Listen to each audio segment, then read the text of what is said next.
Caro aluno, quero então agora com você continuar nossa revisão, falando sobre o capítulo 15, no qual nós iremos aqui pontuar alguns pontos essenciais para que possamos entender a centralidade, o objetivo geral desta unidade de estudo, tranquilo? Por isso, eu quero com você, de maneira muito acertada, iniciar nossa aula apresentando a temática geral, sociedade e meio ambiente. E nesta perspectiva, eu quero juntamente já apresentar o entendimento paradoxal que a sociologia nos impele a pensar, afirmando que nós temos um problema socioambiental. E esse problema, segundo a análise sociológica, ele existe justamente pela interferência, pela intervenção negativa da sociedade e do ser humano frente a uma relação totalmente desacertada com o meio ambiente, com a natureza. Beleza? E nessa perspectiva, eu quero também já ratificar uma questão de grande relevância que faz frente ao esgotamento dos recursos naturais. Por quê? Porque desde a segunda metade do século XX já vem sendo desenvolvidas pesquisas que nos apontam que realmente esse esgotamento é algo real, é algo que vai comprometer a qualidade de vida e que inclusive também pode comprometer a continuidade da espécie humana neste planeta. Daí, inúmeros países, dos mais ricos aos mais pobres, já começam a discutir algumas medidas para tentar sanar justamente essa problemática que cada vez mais se torna mais presente. Outra questão que nós temos que aqui analisar é fazer frente a uma análise acerca da globalização, e que inclusive mostra os avanços, as evidências dos efeitos sociais que o desenvolvimento do capitalismo, em especial o esgotamento dos recursos naturais, porém também traz a oportunidade de discutir modelos alternativos para uma economia sustentável. Ou seja, neste momento, nós temos que pensar sim na questão do desenvolvimento técnico, econômico, sem dúvida, é algo importante. No entanto, tem que existir um equilíbrio entre as questões econômicas e as questões da natureza, porque inclusive é a natureza que se faz necessário enquanto uma parcela significativa para manter a vida humana. E nessa perspectiva ainda, nós precisamos desenvolver políticas públicas acertadas a nível global e a nível nacional para tentar aí preservar o meio ambiente e justamente promover uma cultura de consciência sociológica, de responsabilidade com o meio ambiente. É claro que esta análise, quando falamos acerca do meio ambiente, da relação humana, nós vamos aqui apresentar agora 3 correntes que fazem frente ao chamado ambientalismo. Por isso, a primeira é chamada de culto ao silvestre, ou seja, a preservação ser uma crítica social, política e econômica. A outra é chamada de justiça ambiental, que propõe um novo modelo de desenvolvimento contra efeitos sociais da acumulação extensiva e o consumismo. E, por fim, nós temos a chamada ecoeficiência ou economia verde, que é justamente uma racionalidade técnica e pensamento econômico liberal que busca, sem dúvida, apenas aumentar a eficiência econômica diante do meio ambiente. Por isso estamos dentro de um paradoxo em que parcela significativa da sociedade global busca desenvolver políticas públicas, desenvolver correntes, pensamentos que façam frente à preservação ambiental, a uma economia sustentável, a construir uma cultura de consciência do meio ambiente e da sua importância como um todo. E do outro lado, nós temos ainda macroempresas, grupos expressivos de um poder de capital significativo que pensam unicamente no lucro e não estão o mínimo de preocupado com a questão da preservação do meio ambiente como um todo. E, logicamente, eu quero que nós possamos, nessa aula de revisão, compreender que esta convivência harmônica, esta relação saudável entre sociedade, ou seja, os indivíduos com o seu meio natural, é algo essencial, inclusive, para a manutenção da vida no planeta. E por isso que a questão da reforma agrária, né? É algo necessário para justamente termos aí uma maior igualdade, uma maior distribuição de terra e um cultivo mais acertado, né?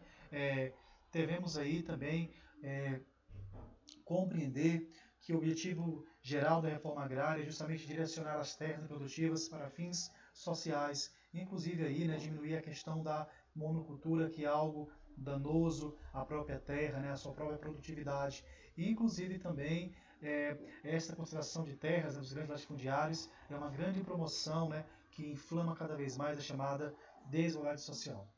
Nesta perspectiva, eu quero ainda falar um pouco sobre a chamada Revolução Verde, que nada mais é do que um novo modelo aí, né, uma proposta maquiada dos interesses capitalistas, né, do próprio capital, que busca nada mais do que o aumento da produção agrícola com nenhum comprometimento, né, com a questão ambiental, com a preservação do meio ambiente, colaboração de políticas públicas que tenha como fim a preservação da vida no planeta. E, logicamente, a monocultura, a mecanização e a redução de custos de manejos são atividades, né, centradas nessa Revolução Verde. Beleza? E eu quero aqui, nessa perspectiva, continuar a falar desta grande necessidade de uma cultura que busque, acima de tudo, a preservação do meio ambiente como garantia da vida, né, das gerações futuras, da sua sobrevivência. Também falar um pouco sobre a chamada agricultura familiar, que é justamente um modelo de organização de produção com base no trabalho dos pequenos proprietários rurais e tendo como principal característica a conciliação entre gestão, família e trabalho. E este modelo, ela justamente traz uma produção que busca a diversidade, o manejo e a valorização das técnicas dos saberes locais. Por isso, a agricultura familiar é responsável pela maioria da produção de alimentos e da mão de obra no campo. Daí, nós podemos então compreender que esse tipo de agricultura é justamente uma prática sustentável, né? Que consequentemente é algo que ajuda, né, a preservação do meio ambiente como um todo.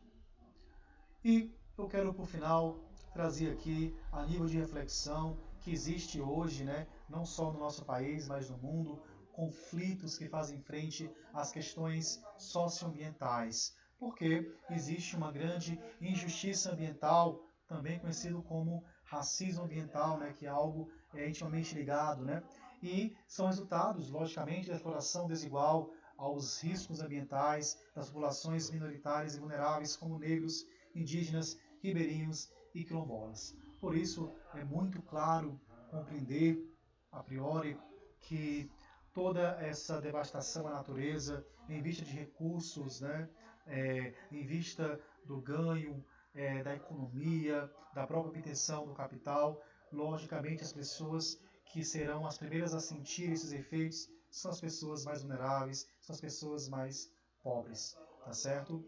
E eu quero, no final, falar sobre a construção de uma cultura, de um comportamento, de costumes que tenham aí como finalidade uma justiça ambiental, justamente uma perspectiva, né, uma via de mudança singular que pode dar esse cenário caótico de poluição ao meio ambiente, de tantas queimadas florestais, da exploração ilimitada desses recursos que estão se tornando limitados, né, de maneira inconsequente. Nós precisamos criar uma cultura de justiça ambiental que justamente pense nesta vivência harmônica da sociedade, dos indivíduos com a sua natureza, que é algo necessário para a manutenção e para a continuidade da vida humana neste planeta. E claro que precisamos urgentemente de uma modernização ecológica, ou seja, um processo de produção que procure conciliar o crescimento econômico, sim, mas também que busque resolver os conflitos ambientais com ênfase em adaptação tecnológica, economia de mercado e crença na colaboração e no consenso, ou seja, em ações conscientes e responsáveis, tá certo? E, por fim, logicamente, essa ideia de democracia e de justiça ambiental é uma necessidade e vai trazer, né, enquanto principal desafio, justamente produzir políticas públicas acertadas, pensadas, né, e construídas com base nas vozes dos habitantes das comunidades vulneráveis, social e culturalmente discriminadas. Logo, uma vez em que nós tivermos predispostos a criar uma cultura de justiça ambiental, a cada um fazer a sua parte, aos governantes também criarem políticas públicas que pensem sim nessa relação econômica, mas também principalmente numa relação de estabilidade saudável com o meio ambiente, nós poderemos aí de maneira mais acertada conter esta grande crise ambiental que passa no nosso planeta. Beleza, aluno? Querida, a você um forte abraço, espero que tenha compreendido a nossa aula. Se ficar alguma dúvida aí, podemos tirar no chat. Valeu, até a próxima. Tchau.